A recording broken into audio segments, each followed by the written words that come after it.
Ever had a brilliant idea, only to realize later it was just brain dust? Well, today we're celebrating the Hall of Fame for folks whose brilliant ideas sent them straight to the eternal lesson category.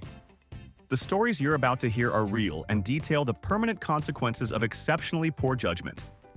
They are presented as a cautionary tale, a stark reminder of what not to do. Proceed with extreme caution. 1.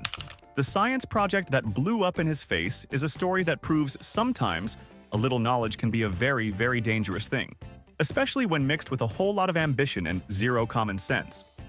Our scene is a high school chemistry class where students were tasked with a classic assignment: building a volcano. Most kids would use a small plastic mountain, some baking soda, and a little vinegar for a gentle, foamy eruption.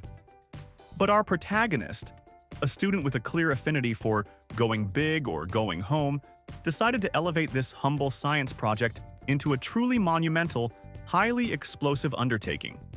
He wasn't going to make a volcano. He was going to build a supervolcano. His ambition knew no bounds. He decided his volcano would be a 55-gallon steel drum, the kind used for industrial chemicals. And for the lava, he wasn't going to use baking soda and vinegar. Oh no, he substituted the vinegar with several gallons of powerful, industrial-strength acid. And for the baking soda, he used an equally massive quantity of its chemical counterpart.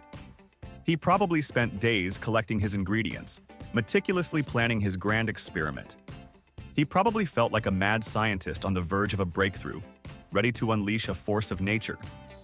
He set up his drum in his backyard, a makeshift laboratory under the open sky. He poured in the acid, then added the other chemical, probably holding his breath in anticipation. The reaction began immediately, bubbling and hissing, generating a massive amount of carbon dioxide gas. The pressure inside the sealed drum began to build, rapidly, relentlessly. Our young scientist probably watched, thrilled, as the steel drum started to bulge, straining under the immense, contained power. He thought he was creating an epic eruption. What he was actually creating was a giant steel-cased bomb. The lid of the 55-gallon drum, designed to keep liquids in, was no match for the explosive power of the chemical reaction. It gave way, not with a gentle pop, with a deafening, earth-shattering blast. The lid shot off the drum like a cannonball, propelled by the immense pressure. It launched upwards with such incredible force and speed that it became a lethal, spinning disc of steel. Our budding scientist, standing directly over his masterpiece, never even had a chance to react. The lid decapitated him instantly, removing him from the gene pool with brutal efficiency. His science project was, without a doubt, a stunning success in terms of explosive power. He just wasn't around to collect his grade. It's a grim reminder that some experiments are best left to actual professionals, especially when the ingredients can turn a simple volcano into a head-removing projectile. 2. The high-tech podium that delivered a low-tech demise is a story that proves sometimes even the most sophisticated technology can't save you from a moment of pure, unfiltered rage. Our scene is a bustling political rally in Austria, filled with passionate speeches, cheering crowds, and of course the occasional heckler. Our protagonist is a politician, standing proudly behind a sleek, modern podium. This wasn't just any podium, mind you. This was a state-of-the-art marvel of engineering, equipped with touchscreens, microphones, and, crucially for our story, a built-in electric elevator that could raise or lower the speaker to adjust to their height, or, as it turned out, their emotional state. The speech was in full swing. The politician was pontificating when a heckler in the crowd decided to make his voice heard. He started yelling insults, trying to derail the carefully crafted rhetoric. Our politician, whose ego was probably as highly tuned as his podium, was furious. He wasn't going to engage. He wasn't going to pause. He was going to make this heckler disappear. He quickly, almost instinctively, reached down and slammed his hand onto a button on the podium's control panel. He probably thought it was the mute button for hecklers, or maybe the send to outer space button. It was the down button for the podium's built-in elevator. His plan was simple. He would subtly lower himself out of sight, temporarily escaping the heckler's taunts and resuming his speech once the disturbance had passed. He wanted to make a point without losing his cool. But in his haste, in his red-faced fury, he stumbled. He lost his footing. As the podium began its smooth, silent descent, he fell forward, head first, directly into the opening machinery of the podium itself. The high-tech device, designed to serve and elevate, became an instrument of his demise. His head and upper body were instantly caught in the descending platform and the internal mechanisms which continued their programmed movement downwards. It happened in front of a live audience, thousands of people watching in stunned silence as their eloquent leader was slowly, systematically, and fatally crushed by his own high-tech furniture. Paramedics rushed to the scene, but there was nothing they could do. The podium, doing exactly what it was told, had completed its cycle. He had wanted to silence a heckler, and in a twisted, horrifying way, he succeeded. He just ended up silencing himself permanently, a victim of his own technological hubris and a very literal interpretation of going down. 3. The Priceless Diamond and the Reflective Coffin is a story that proves sometimes the most elaborate and clever plans are actually just incredibly stupid ideas wearing a fancy hat. Our scene is a high-security museum in Germany, home to a diamond so rare, so incredibly valuable, it probably had its own security detail made up of ninjas and lasers. Our protagonist is a thief, a man who saw this diamond not as an artifact, but as his retirement fund. He wasn't some brutish smash-and-grab artist. Oh no. He considered himself a master of stealth, a modern-day cat burglar, a true connoisseur of high-stakes larceny. His plan to bypass the museum's state-of-the-art laser grid was revolutionary. He theorized that if he coated himself in a special, highly reflective mirror-like spray paint, the lasers wouldn't detect him. He'd become invisible to the system, a ghost gliding through beams of light. It was a concept so wild, so outlandish, it just might work. In the dead of night, he approached the museum, his heart pounding with excitement. He stripped down, pulled out his cans of specialized spray paint, and began to cover every inch of his body. Fingers, toes, face, everything was coated in the shimmering silver substance. He probably felt like a silver-skinned superhero, an untouchable phantom. He waited for the paint to dry, then slipped into the museum. He moved through the laser grid, slowly, methodically, his silver skin glinting in the faint security lights. And it worked. The lasers didn't register him, the alarms didn't go off. He made it to the diamond's display case, disarmed it with practiced ease, and gently took the priceless gem. He probably held it up to the moonlight, admiring its sparkle, a triumphant grin on his reflective face. He had won. He had outsmarted the system. He began his journey back, retracing his steps through the now harmless laser grid. He made it out of the museum, past the last security camera, and slipped back into the night, the diamond safely tucked away. But as he walked away, a new sensation began to creep over him. A feeling of intense heat, then dizziness, then a crushing nausea.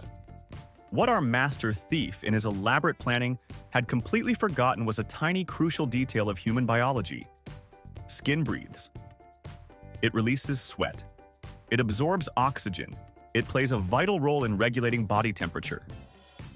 By coating every inch of his body in an impenetrable layer of paint, he had effectively suffocated himself.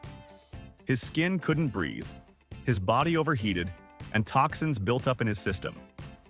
He died shortly after, a victim of acute toxic shock, undone not by lasers or alarms, but by his own incredibly clever disguise. He got the diamond, but paid for it with his life, proving that sometimes the most dangerous thing you can wear is your own arrogance. 4.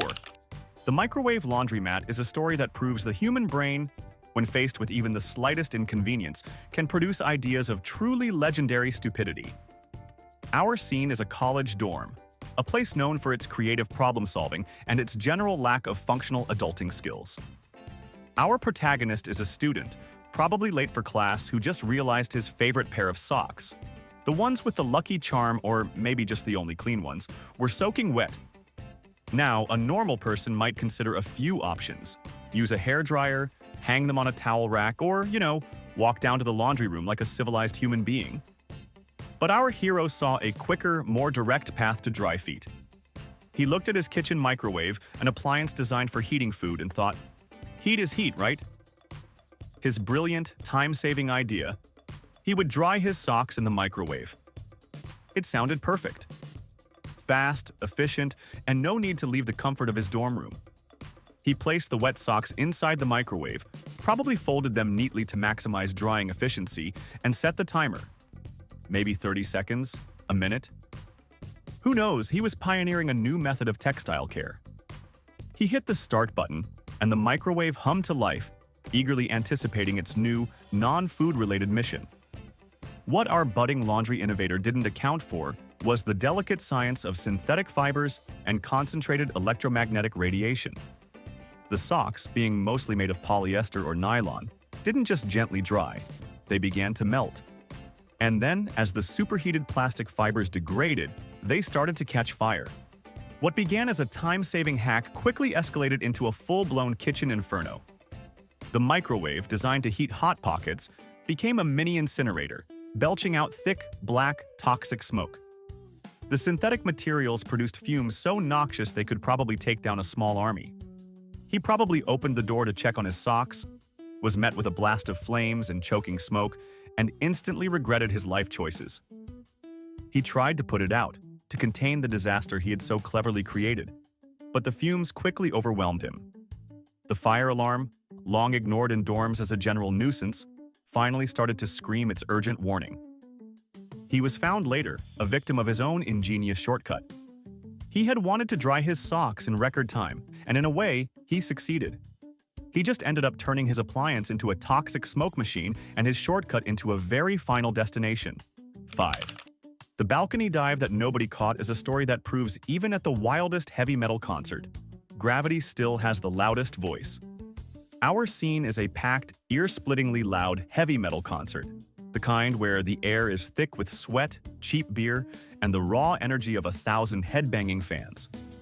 Our protagonist is a super fan, a man who believed that attending a concert wasn't enough. He needed to become the concert. He craved to be part of the show, to achieve legendary status among his fellow metalheads. He found his stage on a second-story balcony overlooking the mosh pit below. This wasn't just a balcony. It was his personal launchpad to immortality. He probably imagined himself soaring through the air, caught by a sea of adoring fans, carried triumphantly across the crowd like a rock god. It would be the ultimate stage dive, a moment that would live in concert lore forever. He took off his shirt, probably let out a primal scream that was immediately swallowed by the bass drum, and climbed onto the railing. He surveyed the crowd below, a seemingly dense, impenetrable mass of human bodies, perfect for cushioning his descent.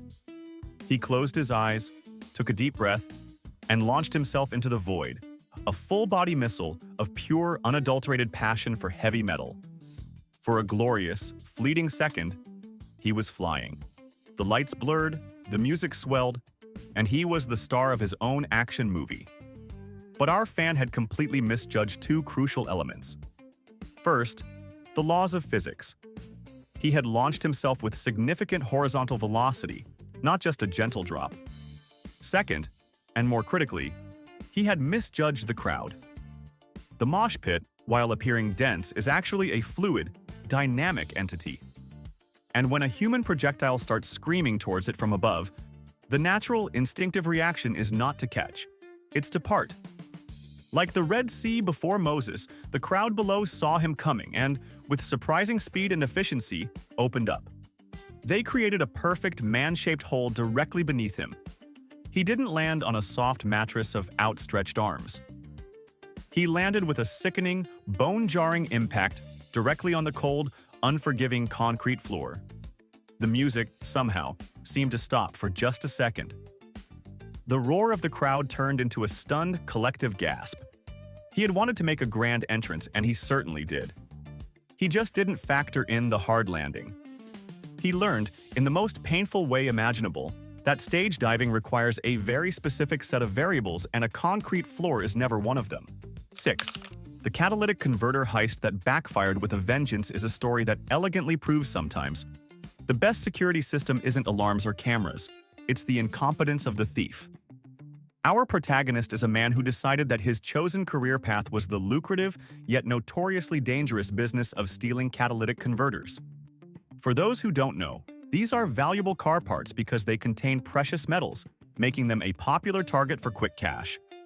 The only problem is they're located underneath the car. So, on a dark night, our thief found his target, a parked vehicle in a quiet lot just waiting to be lightened by a few $100s. He had all his tools, a saw to cut through the exhaust pipes, and a jack to lift the car high enough to work underneath it. He slid underneath the vehicle, probably humming a little tune to himself, already counting the cash. He positioned the jack, slowly cranked it up, lifting the car off the ground. He had a few feet of clearance, just enough to wiggle around and get to work. He probably felt like a master criminal, stealthy and efficient, about to liberate some valuable platinum and palladium. But in his haste, in his greed, he completely overlooked the most fundamental rule of working under a car: secure the vehicle properly. He didn't use jack stands.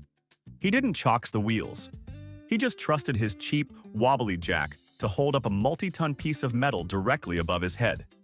He began to saw, the grinding metal sound probably masked by the darkness of the night.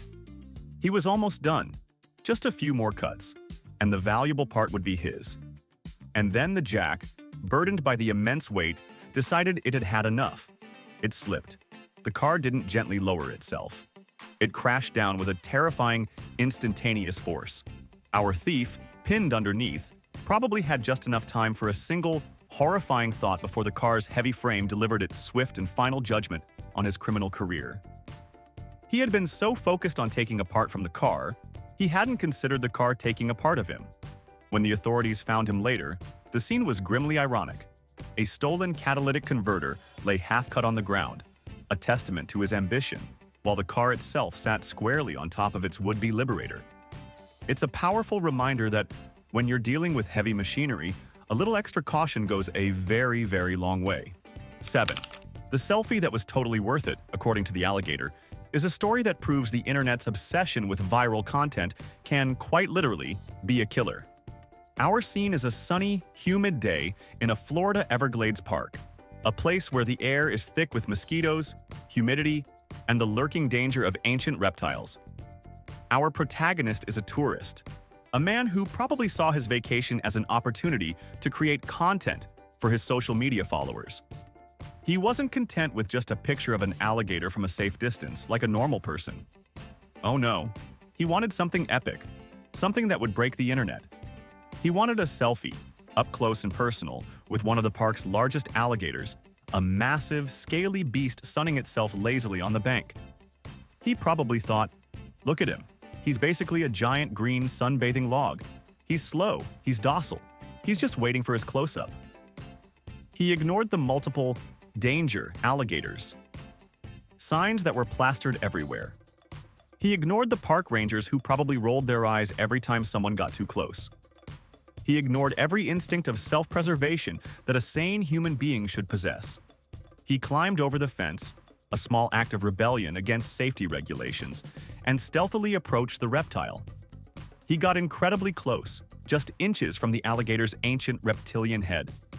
He probably knelt down, angled his phone, put on his best, fearless adventurer smirk, and snapped the photo. It was, by all accounts, a stunning success. A perfect, terrifying, up-close selfie with a legitimate predator. He had done it. He had captured the ultimate moment. He probably thought he was invincible, that he had just outsmarted one of nature's most efficient hunters. He turned to walk away, already imagining the thousands of likes and shares his incredible bravery would generate. And that's when the alligator, which had probably been fully aware of his presence the entire time, decided it was time to collect its payment for the photo shoot. Alligators, despite their lazy appearance, are capable of short bursts of incredible speed, moving faster than a human can react over a few yards. The reptile lunged. It was a blur of teeth and scales. Our hero, who had just mastered the art of the dangerous selfie, now discovered he had no escape plan. He was pulled into the water with brutal efficiency. His final photo was a triumph. His escape plan was an utter, fatal failure. It's a powerful reminder that some things are best left admired from a very, very safe distance, especially when they have teeth that can snap a bone in half. 8. The gold rush that ended in a very personal explosion is a story that proves that sometimes the most tempting treasures are actually just patient, ticking death traps. Our scene is a remote farm in rural Austria, a place where the quiet life is occasionally interrupted by, well, unexploded ordnance from World War II. Our protagonist is a farmer, a simple man, but one day his life took a sudden, shiny turn. He found it. A heavy, metallic, strangely shaped rock buried in his field. It looked like nothing he had ever seen before. He became convinced it was a meteor, and not just any meteor.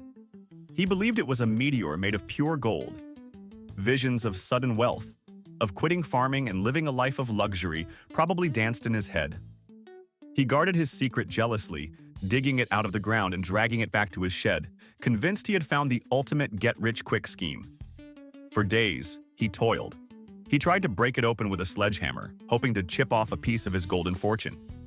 He hammered and he swung, sweat pouring down his face, but the meteor remained stubbornly intact. His patience was wearing thin. He needed a new strategy, a way to unlock the hidden riches within. He decided that heat was the answer. He figured that if he heated the gold meteor with a blowtorch, the intense heat would cause it to expand and crack, revealing the glittering treasure inside. It was a brilliant idea, born from desperation and a complete lack of geological knowledge. So, he fired up his blowtorch, the flame roaring to life, and began to apply the searing heat directly to the surface of his supposed golden rock. The metal began to glow red-hot, radiating an intense heat that filled the small shed.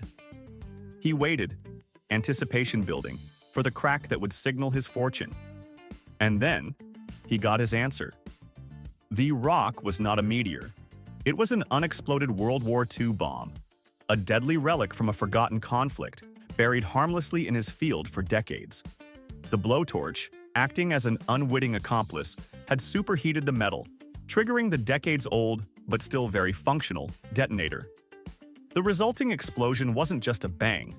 It was a cataclysmic blast that instantly vaporized him, his shed, and his dreams of becoming a gold baron.